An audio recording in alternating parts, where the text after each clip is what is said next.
رمضان کا اصل میں جو پروگرام ہے، میں پہلے ذرا تمہیداً عرض کر دوں، یہ ہم صرف واقف ہیں روزہ دن کا اور رات کو 1 گھنٹے کی تراویح۔ یہ بہت بڑا مغالطہ ہے، بہت بڑا مغالطہ۔ روز اصل میں رمضان کا پروگرام کیا ہے؟ دن بھر کا روزہ اور رات کے اکثر حصے کو قرآن کے ساتھ لے کر جاگنا۔ لیکن حکمت خداوندی نے پہلے حصے کو تو فرض کیا ہے، دوسرے کو فرض نہیں، اس کو ترغیب اور تشویق پر چھوڑ۔ لیکن اس کی جو اہمیت ہے میں چاہتا ہوں کہ پہلے اچھی طرح اس کو سمجھ لیں آپ۔ دیکھیے پہلی حدیث اس میں ہے سلمان الفارسی رضی اللہ تعالی عنہ قال خطبنا رسول اللہ صلی اللہ علیہ وسلم فی آخر یوم من شعبان۔ حضرت سلمان فارسی سے مروی ہے، انہوں نے فرمایا کہ خطبہ ارشاد فرمایا ہمیں اللہ کے رسول نے صلی اللہ علیہ وسلم شعبان کے آخری دن۔ فقال، آپ نے ارشاد فرمایا، یہ خطبہ طویل ہے، میں نے صرف شروع کے چند جملے یہاں نقل کیے ہیں۔ یا ایھا الناس قد اظلکم شہر عظیم، اے لوگوں تم پر ایک بہت عظمتوں والا مہینہ سایہ فگن ہو گیا ہے۔ دیکھیے سایہ فگن سے وہ انگریزی کا محاورہ آپ کے ذہن میں آنا چاہیے، coming events cast their shadows before. ابھی رمضان شروع نہیں ہوا ہے، شعبان کا آخری دن ہے، تو وہ کمنگ ایونٹ جو ہے رمضان مبارک، اس کا سایہ آ گیا ہے تم پر، اس لیے حضور نے وہ لفظ استعمال کیا قد اظلکم، ظلال کہتے ہیں سائے کو، قد اظلکم شہر عظیم، بڑی عظمت والا مہینہ ہے، شہر مبارک، بہت برکت والا مہینہ ہے، شہر فیہ لیلۃ خیر من الف شہر، اس میں ایک رات وہ بھی ہے، وہ مہینہ جس میں ایک رات وہ بھی ہے جو 1000 مہینوں سے افضل ہے۔ انا انزلناہ فی لیلۃ القدر وما ادراک ما لیلۃ القدر لیلۃ القدر خیر من الف شہر۔ اب جو اگلے 2 جملے ہیں وہ نوٹ کیجئے، جعل اللہ صیامہ فریضۃ وقیام لیلہ تطوعا، اللہ نے ٹھہرایا ہے، قرار دیا ہے اس کا روزہ رکھنا تو فرض کے درجے میں، اور اس کی رات کا قیام تطوع کے درجے میں، اپنی مرضی پر، اپنی خواہش پر، نفل کے طور پر یہ تم پر لکھ دیا گیا ہے، لکھا تو گیا ہے، جعلہ تو ہے۔ مجعول کا جو پہلا مفعول ہے وہ کیا ہے؟ جعلہ کا مجعول اول کیا ہے؟ دن کا روزہ، اور مجعول ثانی کیا ہے؟ قیام لیلہ، رات کو کھڑا رہنا۔ اب یہ رات کا کھڑا رہنا اس کی کتنی مقدار ہوگی؟ کہاں سے معلوم کریں گے؟ قرآن سے۔ جب یہ لفظ آیا ہے سورہ مزمل میں، یا ایھا المزمل قم اللیل الا قلیلا نصفہ او انقص منہ قلیلا او زد علیہ ورتل القرآن ترتیلا، یہ معنی ہے۔ اے لحاظ کمبل سے لپٹ کر لیٹنے والے، کھڑے رہا کرو رات کو سوائے اس کے تھوڑے سے حصے کے، یعنی آدھی رات یا اس میں تھوڑا سا کم کر لو، جسے پھر کہا مفسرین نے 1/3 رات کم سے کم، اور زد علیہ یا آدھی پر بھی کچھ زیادہ کرو، یہ 2/3 رات ہو گئی۔ ورتل القرآن ترتیلا، اور قرآن کو اتارا کرو تھوڑا تھوڑا، تھوڑا ہی ترتیل، تفریل، تنزیل، جیسے قرآن تھوڑا تھوڑا محمد پر نازل ہوا صلی اللہ علیہ وسلم، ایسے ہی تھوڑا تھوڑا تھوڑا قرآن اپنے اندر اتارو، ہیمر اٹ ڈاؤن، اپنے ذہنوں میں اتارو، اپنے قلب میں اتارو۔ اس کے لیے رات کو کھڑے رہو، اور قیام اللیل کم سے کم 2.5 شب کے اوپر اطلاق ہوگا، اس سے کم پر تو اطلاق ہے ہی نہیں۔ اگلی حدیث پڑھیے، اور یہ ہے جو عام طور پر ہر مسجد میں بھی آج کل خوب یہ گونج رہی ہوگی حدیث بیان ہوتی ہے، اس لیے کہ بخاری اور مسلم دونوں میں موجود ہے، متفق علیہ روایت ہے، اس سے اونچا تو درجہ سند کے اعتبار سے تو حدیث کا کوئی اور درجہ اس سے اونچا ہے نہیں۔ عن ابی ہریرہ رضی اللہ عنہ قال قال رسول اللہ صلی اللہ علیہ وسلم، حضرت ابو ہریرہ سے روایت ہے، آپ نے فرمایا کہ حضور نے ارشاد فرمایا، من صام رمضان ایمانا و احتسابا غفر له ما تقدم من ذنبه، جس نے روزہ رکھا رمضان مبارک کے دوران اللہ پر یقین رکھتے ہوئے اور اس سے اجر و ثواب کے حاصل ہونے کی امید میں، اس کے تمام پچھلے گناہ معاف ہو جاتے ہیں۔ ومن قام رمضان ایمانا واحتسابا غفر له ما تقدم من ذنبه، اور جو کھڑا رہا رمضان کے دوران، کھڑا رہا ہے جیسے ساما، میں نے شروع میں آپ سے عرض کر دیا تھا، یہ مصدر ساما یصوم صوما قام یقوم قیاما، ومن قام رمضان، جو کھڑا رہا رمضان کے دوران، پورے رمضان کے دوران کھڑا رہا، ایمان و احتساب کی شرط پھر وہی ہے، غفر له ما تقدم من ذنبه، وہی اجر اس کا بھی ہے۔ ومن قام لیلۃ القدر ایمانا واحتسابا غفر له ما تقدم من ذنبه، اور جو خاص طور پر لیلۃ القدر میں کھڑا رہا ایمان اور احتساب کے ساتھ، اس کے بھی پچھلے گناہ معاف ہو گئے۔ اب یہ قامہ اور سامہ جیسے آ رہا ہے ایک دوسرے کے ساتھ پیرلل ہو، اس کو نوٹ کر، من سامہ رمضان من قام رمضان، کیا یہ 1 گھنٹے کی تراویح جو ہے اس پر پوری اترتی ہے کہ نسبت خاک رابع عالم پاک کوئی اس میں ریشو پروپورشن جڑتی نہیں؟ اگلی حدیث بھی پڑھ لیجیے، یہ وہی آگے عبداللہ ابن عمرو بن العاص رضی اللہ تعالی عنہما، جن کے بارے میں میں نے عرض کیا تھا، بہت ہی زاہد منش، بڑے عابد، ہر روز روزہ اور پوری رات نماز پڑھتے تھے، وہ راوی ہیں اس کی۔ عن عبداللہ ابن عمرو رضی اللہ عنہما ان رسول اللہ صلی اللہ علیہ وسلم قال الصیام والقرآن یشفعان للعبد، روزہ اور قرآن دونوں بندے کے حق میں شفاعت کریں گے۔ یقول الصیام، روزہ یہ کہے گا، اے رب، اے پروردگار، انی منعتہ الطعام والشہوات بالنہار، میں نے تیرے اس بندے کو روکے رکھا کھانے پینے سے اور شہوت سے دن کے وقت، فشفعنی فی، میری وجہ سے روکا رہا، یہ کھانے کو اچھے سے اچھے جو ہے وہ موجود تھے کھانے، اور پینے کے لیے اعلیٰ سے اعلیٰ مشروب تھے، یہ رکا رہا میری وجہ سے کہ روزہ رکھا ہوا تھا، اور جیسا میں نے کہا مطبوعہ بیوی موجود تھی لیکن رکا رہا، تھامے رکھا اس نے اپنے آپ کو میری وجہ سے، تو میری شفاعت اس کے حق میں قبول فرما۔ وَيَقُولُ الْقُرْآنُ، قرآن یہ کہے گا، مَنَعْتُهُ النَّوْمَ بِاللَّيْلِ، میں نے اسے روکا رکھا رات کو سونے سے، فَشَفِّعْنِي فِيهِ، تو پروردگار میری شفاعت اس کے حق میں قبول فرما، فَيُشَفَّعَانِ، تو ان دونوں کی شفاعت قبول کی جائے گی۔ سوال یہ ہے کہ کیا روزہ 1 گھنٹے کا یا 2 گھنٹے کا ہے؟ تو یہ قیام جو ہے یہ 1 گھنٹے کا کیسے ہو گیا؟ تو میں نے پہلے کوسچن مارک آپ کے ذہن میں کھڑا کر دیا، اب جواب سنیے اس کا۔ جواب یہ ہے کہ اس کو اللہ تعالیٰ کی حکمت یہ تھی کہ اسے فرض نہ کیا جائے، اس کو معلوم ہے، عالمان سیکون منکم مرضی وآخرون یضربون فی الارض یبتغون من فضل اللہ وآخرون، اللہ کے علم میں ہے میرے کچھ بندے ہوں گے بیچارے غریب مزدور، جن پر مشقت کریں گے، محنت کریں گے، وہ روزہ ہی رکھ لیں، بہت بڑی بات ہے، بہت بڑی بات ہے۔ رات بھر کا قیام کیسے کریں گے؟ 2/3 رات کیسے کھڑے جائیں گے؟ آدھی شب کیسے ممکن ہے؟ لہذا فرض حضور نے بھی فرض نہیں کیا، نہ اس کو آپ نے لازم کیا، نہ اس کے لیے وہ زوردار جو لوگوں سے کہا کہ ضرور پڑھو، چھوڑ دیا پڑھو، اور سب لوگ پڑھتے تھے اپنے طور پہ۔ اب یہ کہ کوئی آدھی رات کھڑا ہے، کوئی 1/3 رات ہے، کوئی پوری رات ہے، ہاں اللہ کے بغیر۔ لیکن 3 دن حضور نے یہ باجماعت نماز پڑھا دی، لیکن پڑھائی ہے وہ تہجد کے وقت، یعنی لوگ رات کے وقت جو بھی ہے کھڑے ہیں، جاگ رہے ہیں، قرآن پڑھ رہے ہیں، لیکن یہ کہ خاص تہجد کے وقت آپ اپنے حجرے سے برآمد ہوئے تو لوگ جمع ہو گئے، آپ کے گرد جمع ہو گئے۔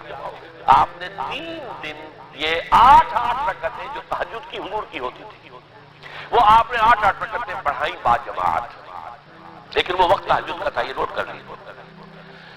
چوتھے دن بھی صحابہ منتظر رہے، جب حضور برآمد ہوں گے تشریف لائیں گے، نہیں آ رہے حضور، تو کچھ کھنگار بھی رہے ہیں، کہیں پتہ نہیں حضور کہیں اونگ نہ آ گئی ہو تو ہماری آوازوں سے جاگ جائیں، کبھی نہیں آئے حضور۔ اگلے روز آپ نے فرمایا کہ میں جان بوجھ کر نہیں آیا، میں اگر یہ متواتر تمہیں پڑھاؤں گا تو یہ تم پر فرض ہو جائے گی۔ یہ ہے وہ رافت و رحمت، بالمومنین رؤوف الرحیم، جو اللہ تعالیٰ کی شان ہے رحمان الرحیم ہونے کی، بالمومنین رؤوف الرحیم، یہ محمد الرسول اللہ کی ہے، تم پر یہ سختی جو ہے یہ تمہارے لیے قابل برداشت نہیں ہوگی، لہذا میں نے یہ 3 دن صرف پڑھائی ہے، اگر مسلسل پڑھاتا تو پڑھ لینا۔ یہاں تک جو ہے حکمت نبوی کا معاملہ، اب آیا حکمت صحابی یا حکمت خلیفہ راشد۔ یہی معاملہ رہا حضور کی حیات طیبہ کے دوران، یہی حضرت ابوبکر رضی اللہ تعالیٰ عنہ کی خلافت کے دوران، یہی حضرت عمر کا بھی ابتدائی دور۔ لیکن دور خلافت عمر فاروق کے دوران یہ واقعہ آیا کہ حضرت عمر داخل ہوئے مسجد میں، دیکھا رات کے وقت ابھی کوئی باجماعت تراویح کا کوئی انتظام نہیں تھا. آپ نے دیکھا کچھ لوگ مسجد کے اس کونے میں کھڑے ہیں، ایک حافظ ہے، صحابہ تو حافظ نہیں ہوتے تھے نا، تو کوئی حافظ ادھر انہوں نے 5 6 7 8 آدمیوں نے کسی حافظ سے گزارش کی، وہ انہیں قرآن سنا رہا ہے، وہ کھڑے سن رہے ہیں. کوئی دوسرے کونے میں ایک جمگھٹ ہے، کوئی تیسری طرف ہے، کہیں ہے، تولیوں کے اندر لوگ جو ہے وہ قیام اللیل کا حق ادا کر رہے ہیں. آپ نے فرمایا کیا ہی بہتر ہو کہ یہ سب جمع ہو جائیں ایک امام کے پیچھے، اور پھر یہ کہ اسے عشاء کے ساتھ متصل رکھ دیں، تاکہ جس کو کہتے ہیں عربی میں ما لا یترک کلہ لا یترک کل، اگر کوئی شے کل کی کل حاصل نہیں ہو سکتی تو کوئی شخص بھی مسلمان بالکل محروم نہ رہ جائے، کم سے کم یہ 20 رکعت تراویح تو پڑھے اور قرآن سن لے، تاکہ کسی نہ کسی درجے میں تو اس کا بھی حصہ ہو جائے اس کی برکات میں سے. یہ ہے حکمت حضرت عمر فاروق کے فیصلے کی.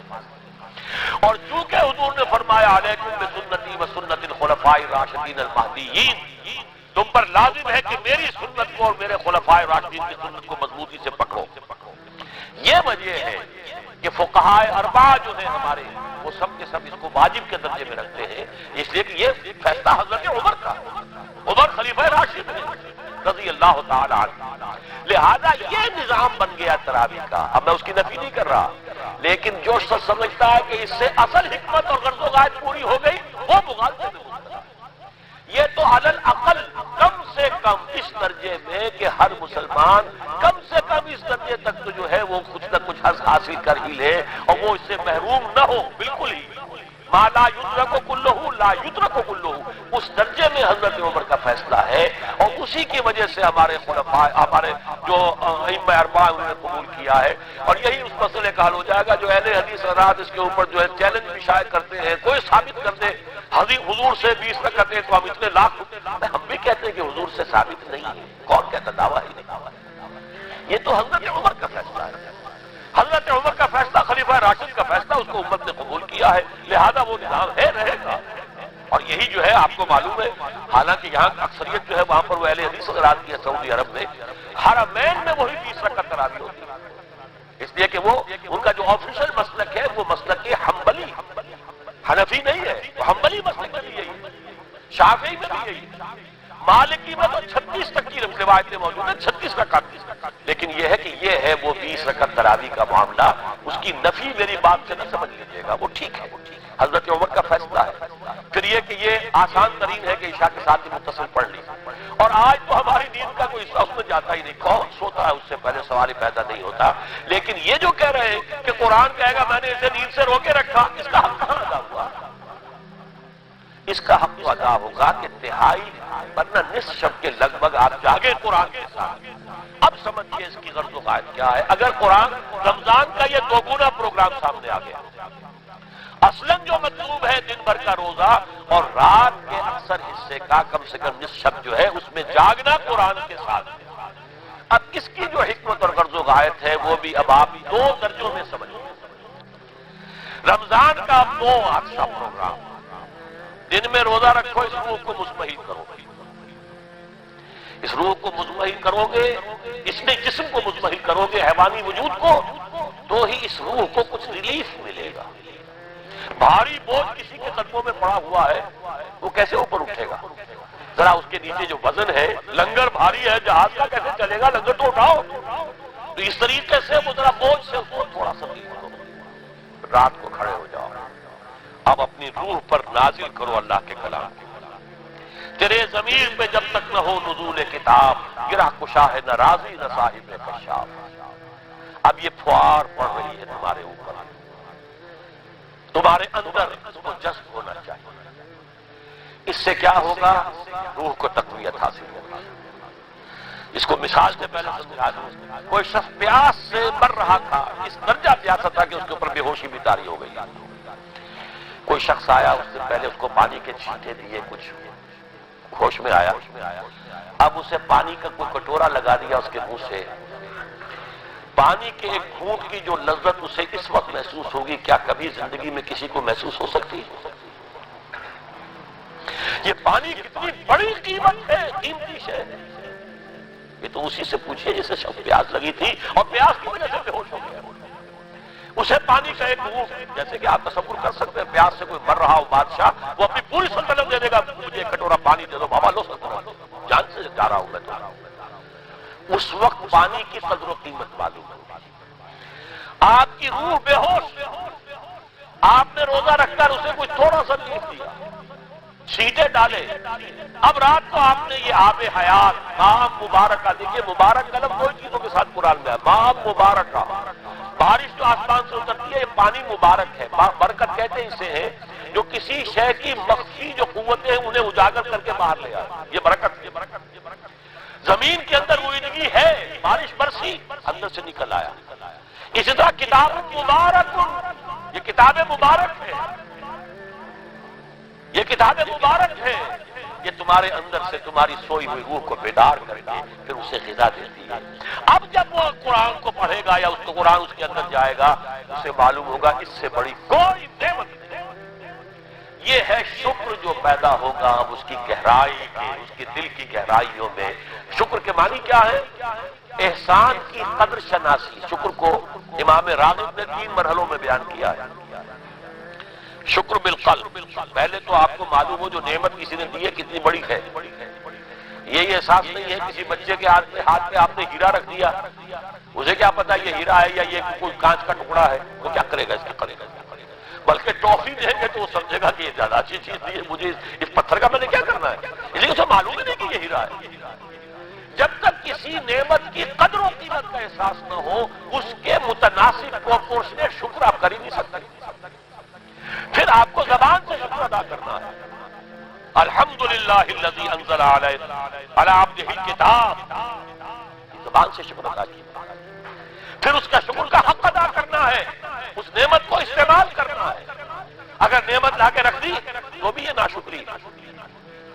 کسی بچے کو لا کر کسی ان کے والد نے کتاب نہیں پڑھی عمدہ، اور وہ بڑا مہذب بچہ ہے، تھینکس ڈیڈ یا ڈیڈی، اس نے شکریہ ادا کر دیا، کتاب لا کے جو رکھی کبھی کھول کے دیکھا ہی نہیں، تو ناشکری کر رہا ہے یا شکر کر رہا ہے؟ زبان سے تو شکر ادا کیا تھا تو ناشکری کر رہا ہے، لا قدری کر رہا ہے، اس کو پڑھائی نہیں۔ قرآن کا شکر کیا ہوگا؟ وہ میرا کتاب کا جو ہے مسلمانوں پر قرآن مجید کے حقوق، اگر وہ سمجھیں گے جو کہ میری اس پوری دعوت قرآنی کی جڑ اور بنیاد، 2 چھوٹے چھوٹے کتاب کے 167 میں لکھا تھا اسلام کی نشر ثانیہ کرنے کا اصل کام، یہ اسلام کی ریوائول کیسے ہوگی، اس کی شرط لازم کیا ہے، اصل کام کیا ہے۔ ہم نعرے لگانے پر آ گئے ہیں، جلوس نکالنے پر آ گئے ہیں، ہم یہ کر رہے ہیں، ہم وہ کر رہے ہیں، تلواریں بھی اٹھا لی ہیں، گولیاں بھی کھا رہے ہیں، جانے بھی دے رہے ہیں، اصل کام نہیں کر رہے۔ وہ اصل کام کیا ہے؟ یہ سن 67 کی میری تحریر اسلام کی نشر ثانیہ کرنے کا اصل کام، اور پھر سن 68 کی میری 2 تقریریں تھی جب میں نے جمعے کا خود خطاب کیا تھا مسجد خضرہ سمن آباد میں، مسلمانوں پر قرآن مجید کے حقوق۔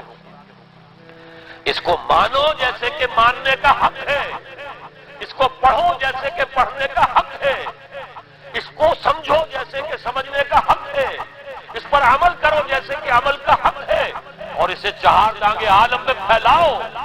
یہ تمہارے پاس امانت ہے محمد رسول اللہ صلی اللہ علیہ وسلم کی، بلغوا عنی ولو آیۃ، پہنچاؤ میری جانب سے ایک ہی آیت پہنچاؤ۔ کس نے فرمایا؟ محمد رسول اللہ۔ مفشو ہو، عام کرو اسے، پھیلاؤ۔ 5 حقوق ہیں مسلمان پر، لیکن یہ سارے حقوق کب ادا ہوں گے؟ جب قرآن کی نعمت کی قدر ہو جائے، معلوم ہو کہ یہ کوہ نور ہیرا ہے، یہ کوئی کانچ کا ٹکڑا نہیں ہے، کوہ نور ہیرا ہے، تب معلوم ہوگا اس کی کتنی حفاظت آپ کریں گے، جس نے دیا ہے اس کا کتنا شکر ادا کریں گے، پھر یہ کہ اسے کیسے سنبھال کر رکھیں گے۔ لیکن یہ کہ اگر قرآن کا شکر ہی نہیں ہے، قرآن کی نعمت کا احساس ہی ہوا خیر مما یجمعون، یا ایھا الناس قد جاءتکم موعظۃ من ربکم وشفاء لما فی الصدور وہدی وبشریٰ للمؤمنین، ہدی ورحمۃ للمؤمنین، قل بفضل اللہ وبرحمتہ فبذلک فلیفرحوا ھو خیر مما یجمعون۔ دنیا میں انسان جو کچھ جمع کرتا ہے، جائیداد، مال، دولت، ہیرے جواہرات، زیورات، اور کوئی اینٹیکس، کوئی جو ہے وہ ڈیکوریشن پیسز، جو کچھ، ان سب سے زیادہ قیمتی شے یہ قرآن۔ لیکن اس کا احساس کب ہوگا؟ جب روح بیدار ہو جائے گی، جب وہ چکھے گی قرآن۔ جس کو میں کہا کرتا ہوں کہ ایمان حقیقی کیسے حاصل ہوتا ہے قرآن سے؟ جب قرآن کو سنتے ہوئے انسان جھوم جائے، اس کے اندر کوئی شے سمپیتھیٹک وائبریشن میں آ جائے، اسے کہے کہ ہاں یہی ہے، جہاں سے میں خود آیا ہوں وہیں سے یہ کلام ہے، جہاں سے میری روح آئی ہے وہیں سے یہ کلام ہے، اب یقین پیدا ہوا۔ اس کو اقبال نے کہا ہے باطنی تجربہ۔ ایک تجربہ وہ ہے جو ہم دیکھ رہے ہیں آنکھوں سے، سن رہے ہیں کانوں سے، چھو رہے ہیں اپنے ہاتھ سے، سونگھ رہے ہیں ناک سے، اور ٹیسٹ کر رہے ہیں اپنے جو ٹیسٹ بڈز ہیں منہ کے، یہ ہمارا ایکسٹرنل ایکسپیرینس ہے۔ لیکن ایک انٹرنل ایکسپیرینس ہے۔ ساری جو بحث اٹھائی ہے علامہ اقبال نے ریکنسٹرکشن پر، اس کا بنیادی نقطہ یہ ہے کہ انٹرنل ایکسپیرینس بھی اس ایکسٹرنل ایکسپیرینس کی طرح بلکہ اس سے زیادہ بڑھ کر قابل اعتماد ہے۔ یہ ہے انٹرنل ایکسپیرینس۔ لعلکم تشکرون، تو یہ تو پہلی منزل طے ہوئی ہے ابھی صوم رمضان، صیام و قیام رمضان کا پہلا حاصل کیا ہوگا؟ وَلَعَلَّكُمْ تَشْكُرُونَ، تاکہ تم اس قرآن کی عظمت سے واقف ہو جاؤ، تاکہ تمہیں اس پر اس کی جو وقت ہے، قدر و قیمت ہے، اس کا انتخاب ہو جائے۔ اب اگلا مرحلہ آئے گا۔ اب یہ روح کچھ توانا ہو کر، کچھ ہوش میں آ کر کدھر اس کی توجہ ہوگی؟ کل شیء یرجع الی اصلہ، ہر شے اپنی اصل جڑ کی طرف رجوع کرتی ہے۔ ہمارا حیوانی وجود زمین کی طرف جاتا ہے، یہ سورہ اعراف میں جو کہا بلعام بن باورہ کے بارے میں، وَلَكِنَّهُ أَخْلَدَ إِلَى الْأَرْضِ، زمینی خواہشات ہی کے چکر میں آپ ہیں تو گویا کہ آپ زمین میں دھسے جا رہے ہیں۔ روح بیدار ہوگی تو کدھر متوجہ ہوگی؟ اپنے مرکز کی طرف مائل پرواز کا حسن۔ بڑا پیارا مسئلہ ہے، اگلا مسئلہ میں نہیں پڑھتا، لیکن یہ کہ یہ اپنے مرکز کی طرف، اپنے منبع اور سرچشمے کی طرف، کہاں سے آئی یہ روح؟ امر ربی، یہ ادھر متوجہ۔ ہم پڑھا کرتے تھے اپنے ہائی اسکول کے زمانے میں، تو جو صبح پریئرز ہوتی تھی اس میں خاص نظم تھی، مجھے یہ معلوم نہیں شاید کون ہے، مجھ کو ہے تیری جستجو، مجھ کو تیری تلاش ہے، خالق میرے کہاں ہے تو، مجھ کو تیری تلاش ہے۔ اب آپ دیکھیے پورے مذاہب کی تاریخ میں انسان کہاں کہاں گیا ہے خدا کو ڈھونڈنے کے لیے۔ کوئی برف پوش چوٹیوں کے اوپر جو ہے تپسیا میں لگا ہوا ہے، کیوں؟ رب کا قرب حاصل کرنے کے لیے، پرماتما سے لو لگانے کے لیے۔ وہ غاروں میں ہے، تپسیا ریاضتیں کر رہا ہے، وہ صحراؤں میں گیا ہے، گوتم بدھ کہاں کہاں گیا ہے، کہاں کہاں گیا ہے، کچھ آپ کو اندازہ ہی نہیں۔ انسان اس کے اندر کوئی شے ہے جو کسی کو تلاش کرتا ہے۔ میرے اندر ہی وہ شے بھی ہے جو مجھ سے کہتی ہے کہ کچھ کھانا ڈالو اس منہ کے اندر، اس پیٹ میں ڈالو، ہے وہ بھی ہے۔ ان لنفسک علیک حقا، یقیناً تمہارے نفس کا بھی تم پر حق ہے۔ میرے اندر ہی کوئی شے ہے جو کچھ اور شے چاہتی ہے، کچھ اور چیز کی متلاشی ہے، وہ کسی اور شے کے عشق میں ہے۔ یہ دوسری بات ہے، اس سے ہم نے سلا رکھا ہے، لوریاں دے دے کے تھپک تھپک کر، ہم تو اپنے جسم کی طرف متوجہ ہیں، لہذا ہمیں وہ پیاس محسوس ہی نہیں ہوتی کہ یہ بھی واقعی میرے اندر کوئی پیاس ہے۔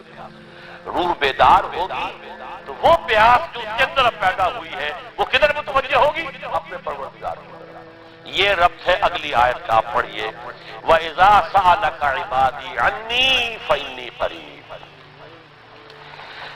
جب یہ روح بیدار ہو کر اپنے مرکز کی طرف متوجہ ہوگی، اپنے منبع اور سرچشمے کی طرف متوجہ ہوگی، اپنے مبدا کی طرف متوجہ ہوگی، تو اے میرے نبی صلی اللہ علیہ وسلم، جب میرے بندے آپ سے میرے بارے میں پوچھیں، فَإِنِّي قَرِيب، انہیں بتا دیجئے میں قریب ہی ہوں، کہیں دور نہیں ہوں۔ اس کی رگے جہاں سے بھی زیادہ قریب۔ ہم قریب ہیں، جب چاہو ہمیں پکارو، جب چاہو دعا کرو، جب چاہو باریابی حاصل کر لو۔ ہم تو مائل میں کرم ہے، کوئی سائل ہی نہیں۔ ہم تو ہر روز رات کے آخری گھڑیوں میں سمائے دنیا تک نزول فرماتے ہیں، اور ہماری طرف سے پکارنے والا پکارتا ہے، حل من مستغفر فاغفر له، ہے کوئی استغفار کرنے والا کہ میں اسے بخش دوں، ہے کوئی مانگنے والا، حل من سائل فاعطی، ہے کوئی مانگنے والا جسے میں دوں۔ تم سوئے ہوتے ہو، ہم تو غافل نہیں، تم غافل، متوجہ تو ہو، آؤ تو صحیح ہماری طرف۔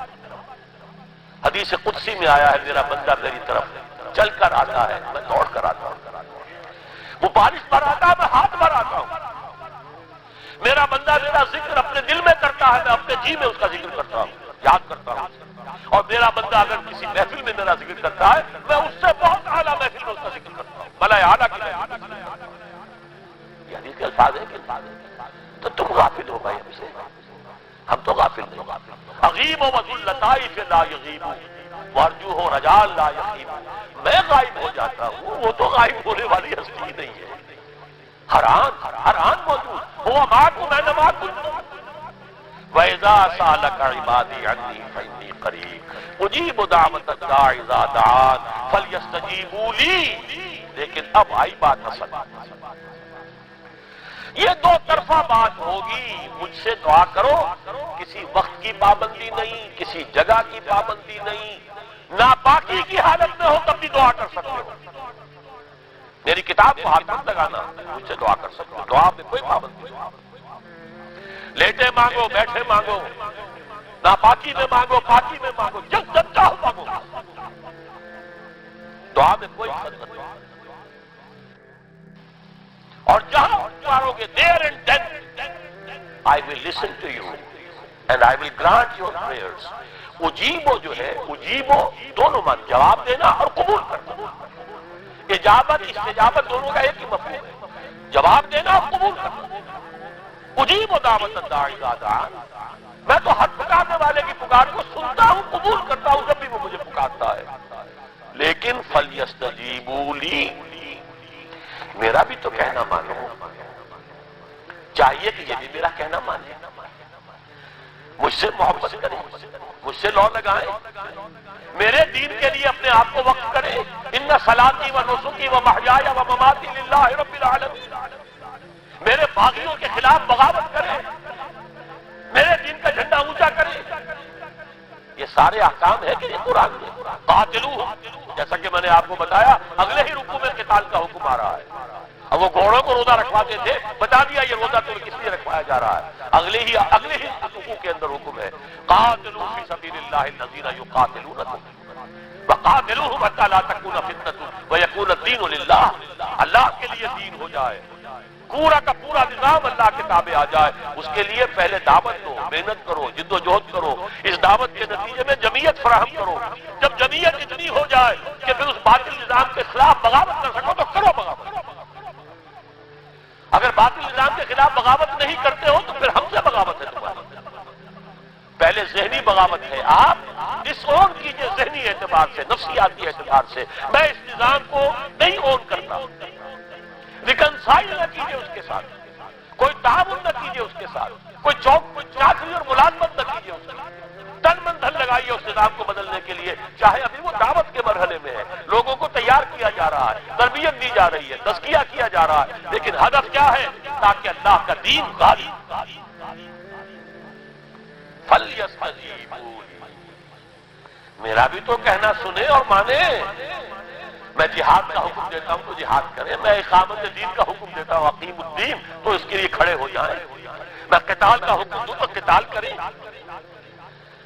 فَلْيَسْتَجِيبُوا لِي وَلْيُؤْمِنُوا بِي، اور مجھ پر ہی اپنا ایمان پختہ رکھیں، توکل کریں تو مجھ پر کریں، محبت کریں تو مجھ سے، راضی رہے تو میری تقدیر پر راضی رہے، توکل ہو، راضی برضائے رب ہو، اطاعت ہو، جب تک یہ ساری چیزیں اللہ کے لیے نہ ہو جائیں، والذین آمنوا اشد حبا للہ، اصل میں تو مومن وہ ہوتے ہیں جو سب سے بڑھ کر شدید ترین محبت اللہ سے کرتے ہیں، قل ان کان آباؤکم وابناؤکم واخوانکم وازواجکم وعشیرتکم واموال اقترفتموها وتجارۃ تخشون کسادها ومساکن ترضونها احب الیکم من اللہ ورسولہ وجہاد فی سبیلہ فتربصوا حتی یاتی اللہ بامرہ واللہ لا یہدی القوم الفاسقین، اے نبی ان سے کہہ دیجئے اگر تمہیں اپنے باپ، اپنے بیٹے، اپنے بھائی، اپنے اسپاؤسز، بیوی کے لیے شوہر، شوہر کے لیے بیوی،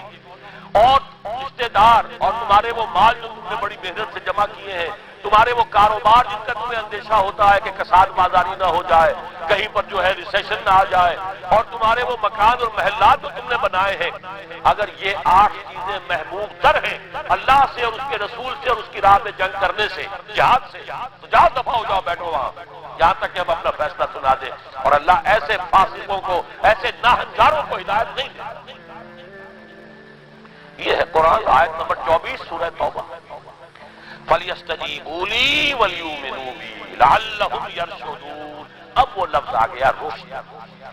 دیکھیے پہلے آیا تھا لَعَلَّكُمْ تَتَّقُونَ، روزہ مجرد روزہ تقویٰ پیدا کر دے گا، ضبط نفس، اور ضبط نفس بھی وہ جو حکم خداوندی کا تابع ہے۔ یہ روزے کی ریاضت ہے، روزے کی ریاضت کا حاصل۔ رمضان کے روزے کے ساتھ قیام اللیل کا دو گنا پروگرام، دن میں روزہ، رات کا قیام قرآن کے ساتھ۔ اس کا پہلا نتیجہ کیا ہے؟ لعلکم تشکرون، تاکہ قرآن کی عظمت منکشف ہو جائے، قرآن کی قدر و قیمت سے تم آگاہ ہو جاؤ، تمہیں معلوم ہو جائے کتنی بڑی دولت ہے جو اللہ نے دی ہے۔ اور آخری بات یہ، جب تمہاری روح بیدار ہو جائے گی، اپنے مالک کے ساتھ ہم کلام ہوگی، اسی کا نام دعا ہے۔ دعا ہے جس کے بارے میں حضور نے فرمایا الدعاء مخ العبادہ، یہ عبادت کا جوہر ہے۔ الدعاء هو العبادہ، دعا ہی تو اصل عبادت ہے۔ یہ دعا ہی تو ہمیں میسر نہیں ہے۔ 17 رکعتیں پڑھنی ہے ہم نے عشاء کی، لیکن اللہ کے ساتھ کوئی لوق نہیں لگی، ادھر کی ادھر کی سوچیں آ رہی ہیں۔ 17 رکعتیں پڑھی ہو یا 7 پڑھی ہو، 10 پڑھی ہو، آپ کو اجر ملے گا، لیکن آپ کو دعا کی نصیب نہیں ہوئی۔ دعا کب ہوتی ہے؟ بقول اقبال،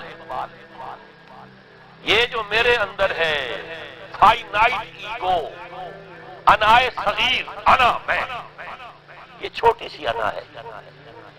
اس انائے کبیر، اس انائے کبیر کے لیے سب سے بڑی جو مظہر آیت ہے قرآن مجید میں، وہ سورہ طٰہٰ، اننی انا اللہ لا الہ الا انا، میں ہوں وہ اللہ جس کے سوا کوئی الہ نہیں۔ اننی انا اللہ لا الہ الا انا، یہ ہے فاعبدنی واقم الصلاۃ لذکری، یہ انائے کبیر ہے، انفائنائٹ ایگو، اللہ انا اللہ، the big انا، اور یہ چھوٹی سی انا ہے، انا میں۔ جب یہ انائے صغیر انائے کبیر کے روبرو آتی ہے، ہم کلام، یہ ہے دعا۔ اگر یہ جاگی نہیں، بیدار ہوئی نہیں، ہم کلام ہوئی نہیں، تو وہ دعا تو حاصل نہیں ہوئی۔ مخ عبادت جو ہے، جوہر عبادت کا حاصل نہیں ہوا۔ ہاں ایک شکل ہے عبادت کی، مراسم عبودیت ہے، یہ اشکال ہے، رہ گئی رسم ادا روح بلالی نہ رہی، فلسفہ رہ گیا تلقین غزالی نہ رہی، ایک شکل ہے، تم نے کر لی، اجر ملے گا۔ آخر وقت نکالا ہے، آپ اللہ کے سامنے کھڑے ہوئے، اجر سے محنت کا جو اجرت وہ دے گا، لازم اس پر بھی دے گا، لیکن حقیقت صلاۃ کوئی اور شے۔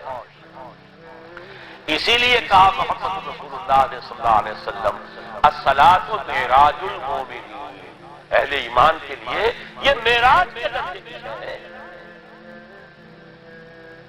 معراج میں مکالمہ ہوا، التحیات للہ والصلوات والطیبات، یہ حضور نے فرمایا۔ السلام علیکم ایھا النبی ورحمۃ اللہ وبرکاتہ، کس نے کہا؟ اللہ نے فرمایا۔ السلام علینا وعلی عباد اللہ الصالحین، حضور نے فرمایا اس سلامتی میں تمام اللہ کے نیک بندوں کو شامل کر رہا ہوں، سلامتی مجھ پر بھی ہو اور تمام اللہ کے نیک۔ یہ مکالمہ ہے، مخاطبہ ہے۔ جب تک یہ مکالمے اور مخاطبے کی شکل نہیں، اگر وہ انائے صغیر جاگی ہی نہیں، سوئی ہوئی ہے، بے ہوش ہے، پڑی ہوئی ہے، سسک رہی ہے یا مر گئی، روح مر بھی جاتی، جسم زندہ ہے، جسم جان کے ساتھ زندہ ہے، حیوان انسان زندہ ہے، انسان مر چکا۔ اس لیے قرآن کہتا ہے نبی یہ مردہ ہے، اموات غیر احیاء، یہ نہیں سنتے ہیں، یہ آپ کو سمجھتے ہیں آپ کے یہ بڑے غور سے سن رہے ہیں، نہیں سن رہے، یہ تو مردہ ہے، روحانی طور پر مردہ ہے، ان کی روح مر چکی ہے، یہ تو حیوان رہ گیا زندہ صرف، یہ چلتے پھرتے مقبرے ہیں، یہ چلتے پھرتے تعزیے ہیں، اس کے سوا کچھ نہیں۔ یہ ابو جہل کون ہے ابو لہب کون ہے؟ یہ حیوان ابو جہل ہے اور حیوان ابو لہب ہے۔ ظاہر بات ہے کہ آنکھ تو کتے کی بھی ہے اور بلی کی بھی ہے اور کان کتے کی بھی ہے، بلی کے بھی ہے۔ کتا بھی دیکھ کر گاڑی آ رہی ہے تو اپنے آپ کو بچاتا ہے، تم نے بچا لیا تو کون سا بڑا کمال کیا۔ وہ اندر کا انسان مر چکا ہے، یہ انسان اندر کا روحانی وجود یا مر چکا ہے یا سسک رہا ہے یا دبا ہوا ہے، بے ہوش ہے۔ یہ بیدار ہو اور ہم کلام ہو، افلاک سے آتا ہے نالوں کا جواب آخر، کرتے ہیں خطاب آخر، اٹھتے ہیں حجاب آخر، آتا ہے اللہ جواب دیتا ہے۔ اجیب دعوت الداعی اذا دعان، روحانی کان کھلے ہو تو تم جواب سنو گے، ان کانوں سے نہیں۔ وہی جب محمد پر آئی تھی ان کانوں سے نہیں آئی تھی، وہ دل پر اتری تھی براہ راست۔ فإنه نزله على قلبك، ان کانوں کا ان آنکھوں کا سوال نہیں ہے، وہ دل پر براہ روح ہے محمدی پر۔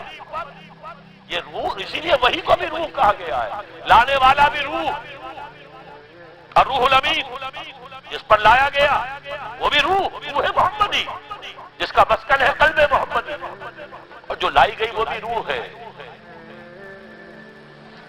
وَكَذَلِكَ أَوْحَيْنَا إِلَيْكَ رُوحًا مِّنْ أَمْرِنَا، یہ قرآن ہم نے نازل کیا ایک روح ہے، اے محمد جو آپ پر نازل کیا۔ مَا كُنتَ تَدْرِي مَا الْكِتَابُ وَلَا الْإِيمَانُ، اس سے پہلے تو آپ کو کچھ پتہ نہیں تھا کتاب کیا، شریعت کیا، ایمان کیا۔ وَلَٰكِن جَعَلْنَاهُ نُورًا، ہم نے اس قرآن کو نور بنا کر آپ پر اتارا ہے۔ یہ ہے، اس کے لیے ہے اصل رشد، اور آخری لفظ آیا رشد۔ یہ گویا کہ جو مختلف الفاظ ہیں قرآن میں، کامیاب، فائزون، اولئک هم الفائزون، ٹھیک ہے، فوز، کامیابی تک پہنچنے والا، اولئک هم المفلحون، یہ ایک اور لفظ ہے، لیکن راشدون یہ چوٹی کا لفظ ہے، اسی لیے صحابہ کے لیے آیا اولئک هم الراشدون سورہ الحجرات میں۔ اسی لیے انسانوں میں سے نبیوں کے بعد سب سے اونچے چوٹی کے انسان ابو بکر، عمر، عثمان، علی، ان کے لیے آیا خلفاء الراشدون، علیکم بسنتی وسنت الخلفاء الراشدین المہدیین۔ یہ رشد ہے، رشد تک پہنچنا ہے تو یہ کام ہے، اور یہ ہے اصل حاصل صیام و قیام رمضان۔ اولئک هم الراشدون، اللہم ربنا اجعلنا منہم، اللہم ربنا اجعلنا منہم، اللہم ربنا اجعلنا